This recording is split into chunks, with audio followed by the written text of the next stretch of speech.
The federal government's gone on the front foot after the first opinion polls since it announced its carbon plan showed Labor going backwards. It's attacked the coalition for running a fear campaign. But is it a campaign that's working? Well, we're joined now by Liberal Senator Mathias Cormann and Labor MP Rob Mitchell. They're talking to our political editor, Lyndal. Rob Mitchell and Mathias Cormann, welcome to News 24. Good afternoon, Lyndal. Rob Mitchell, is your government's carbon plan in deep trouble? No, I don't think it is. I think we've made it quite clear from the start that we want to put a price on carbon, and it's going to be a long, tough fight. Now, we've said that all along, and we know that when we bring in these major reforms like this, that there's going to be a difficult period. And as we go through it step by step, where we've started out with a fixed price on carbon, we'll go through this, and each step along the way we'll bring the Australian public with us and show how this is going to be beneficial to our future and to our kids' future. But you don't appear to, at the moment, have a deep well of either public support or a big electoral buffer to play with, do you? No, we don't have a big electoral buffer, but this is not about electoral buffers. This is about doing the right thing in the national interest. And that's what we're doing. And today, for example, I was out at Hoddles Creek Primary School, and out there with the primary school and a newborn little baby, Elizabeth, and I thought that's the reason we're doing this. We're actually doing this for their future, to protect them and to give them an economy and an environment that's going to be beneficial to them. So it's really up to us as politicians to make sure that when we leave politics, we leave the place in a better condition than when we found it. And that's what this carbon pricing is going to do. It's going to encourage all Australians to invest more in clean, energy efficient jobs. Now, Australia's got a good record on innovation, and that's where this is going to go. Is we're going to drive this process to use the resources that we've got, the brains that we've got around the country, to deliver a cleaner environment. I think that's an important thing. Mathias Cormann, the government eventually won through in parliamentary terms in the flood levy. That will go through the parliament. The carbon price is a tougher ask, but is there a prospect, is the risk for you that as the detail comes out, people will warm up to the idea? Well, we've been arguing about this for the last 3 years, of course, over the last Parliament, and the verdict is in. The more people understand about how bad a policy the carbon tax and the ETS is, the more they're opposed to it. I mean, like Rob has just been talking about how great a carbon tax is. If it was such a good idea, why didn't the Prime Minister tell people before the election that there would be a carbon tax under a government she leads? She, of course, knew that if she had been honest and upfront with the Australian people, that she would have lost the election. That is why a week before the election she told the Australian people that there wouldn't be a carbon tax under a government she leads. She has deceived them, and that is why people are turning on her. Isn't it the case, though, you say... Wrong. Sorry, Rob. Matthias, you say that as people see the detail, they'll be against the plan. But didn't the former Prime Minister's poll ratings, didn't the government's poll ratings hold up during much of the ETS debate? And doesn't it have a well of understanding that it can draw on in the community about how a carbon price works? The debate changed in Copenhagen, and Kevin Rudd understood that. And of course, Julia Gillard and Wayne Swan, who advised Kevin Rudd to back down from the ETS, understood this too. Like in the absence of an appropriately comprehensive global agreement to put a price on carbon, this is just going to push up the price of everything. It's going to cost jobs, it's going to put pressure on our economy, and it's not going to do anything to reduce global greenhouse gas emissions. I asked Penny Wong in the Senate last week what the net effect of the carbon tax would be on global greenhouse gas emissions, and she couldn't answer. And that is the crux of this whole debate. This government is asking the Australian people to make a sacrifice without actually any downstream beneficial impact in terms of reducing global greenhouse gas emissions. And that is just taking Australian people for mugs. And that is why people are increasingly opposed to this tax. Rob Mitchell, does the perception that the Prime Minister broke a promise, or in the opposition's words, deceived the public, does that make it much more difficult to fight this through? Look, I think we've just been given a clear example of where the opposition sits on this. We've heard all the little slogans come through. We've all heard the henny penny, the sky is going to fall in. We heard that with the flood levy. We've heard it with everything we've done. What you've got is an opposition led by a leader who just wants to wreck and say no. It's like a spoilt little child. He lost the election. He should get over it and get on board with delivering things that are in the nation's interest. Now, we get attacked by, with the green stuff. Well, the Liberal Party should come clean and say, yes, they actually preference the Greens to get them into Parliament. And that's an important thing Julia that Gillard, they very want to is a hide Prime Minister who has hardly got the support of we've been given a parliament which is a minority government. We have to work with everyone. We're actually about getting on with the nation's interest, not our own political interests like the Liberal Party. Now, we've got a large agenda, and what we're doing with this price on carbon is to go through step by step, take the Australian people with us, and actually deliver something. And we'll find out in the end, just like we did with tariff reforms in the 80s, we'll find out that the sky won't fall in, and it's actually going to be good and beneficial for us to be going forward. So we're not going to get left behind.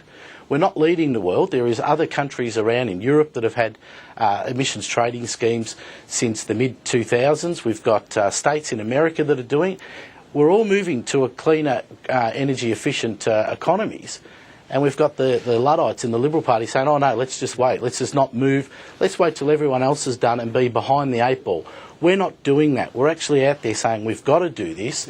This is in our nation's interest, and let's use the research and the development and the intelligence that we've got to build cleaner, greener economies, bring in more jobs, more innovation, and actually take us forward to the future. Mathias, you wanted to respond to that? The only thing that Julia Gillard is interested in is her own political self-interest. That's why 5 days before the election, on the Monday before the election, she went out and said there would be no carbon tax under the government she leads. She knew that if she didn't say that, she would have lost the election. And this is all about her own political self-interest after the election, because she needed the Greens in order to survive after the election. This has got nothing to do with what the Prime Minister believes is right or wrong.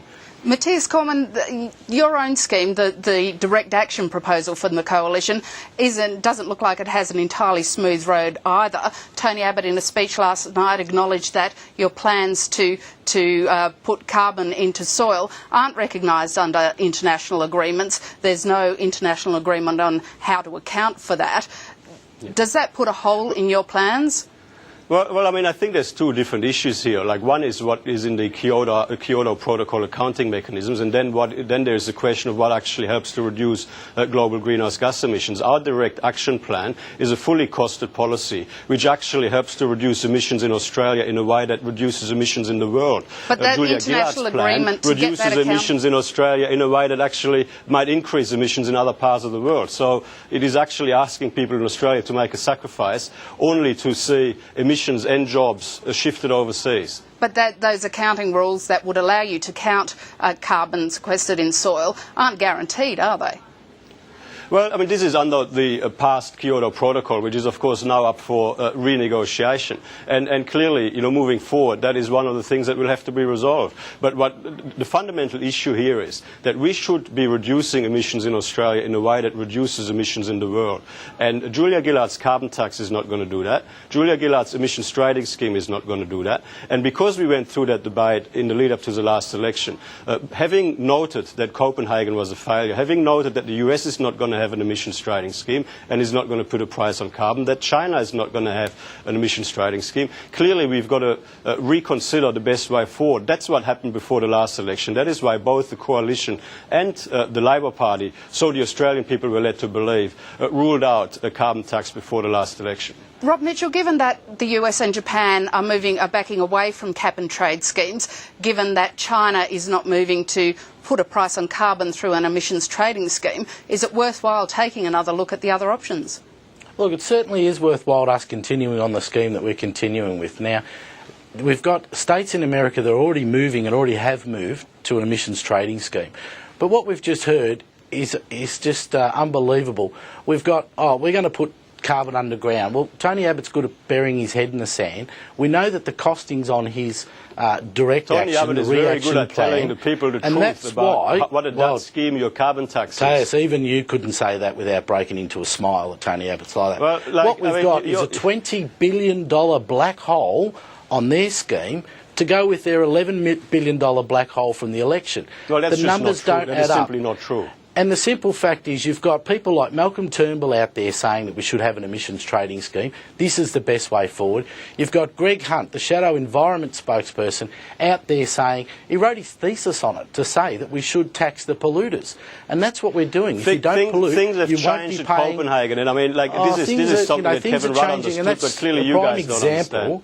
It's a prime example of what we say, that the Liberal Party and Tony Abbott are just weather vanes. They want to chop and change. They haven't got a direct action. They haven't got a plan. They haven't got a way forward. They're just muddling amongst themselves and getting nowhere. We've got a very strong direct action plan, and you know it. And that's why you cannot find one economist to support it. Not one person. In fact, the people that you've been asking to out there, that Andrew, Rob and co are out there saying support our direct action plan, that's why they've come out and said that we actually rang the Liberal Party up and said, please, don't quote us on that.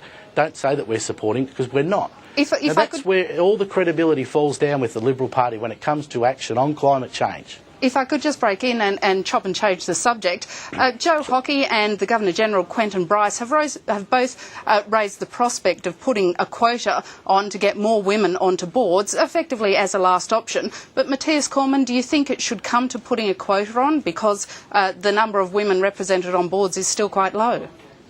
Well, there's no doubt that the number of women on boards is too low and that we've got to do better. The ideal circumstance, of course, is that, organisations, businesses should recognise that they will benefit from the diversity and from the additional skills and perspectives that women can bring to board consideration. So hopefully it won't have to come to quotas. I'm certainly not in favour of quotas, and I know that everybody last night on Q&A was consistently saying that quotas should be a last resort, and I certainly agree that the preference should be on merit-based appointments. Rob Mitchell, do you think quotas are worth considering? Look, I think that the points that were raised by Kate Ellis and agreed with by Joe Hockey were that quotas should be the last resort. But what I can say is, since we've come into government, we put a commitment out there to increase the amount of women on boards by 40% by the year 2015. We're getting on with the job and actually doing it. We're not sitting back and talking about it, we're actually doing it. And I think businesses do need to recognise there are some very, very bright women out there that are actually going to complement their businesses and help them grow and get a wider understanding. And it should be the case that businesses do invest more time and energy into putting women onto boards so that we have a better balanced view of the world. Like, we've got half our population of women.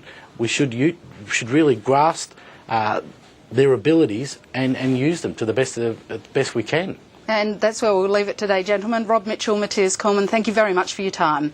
Thanks, Lyndal. Thanks, Mathias.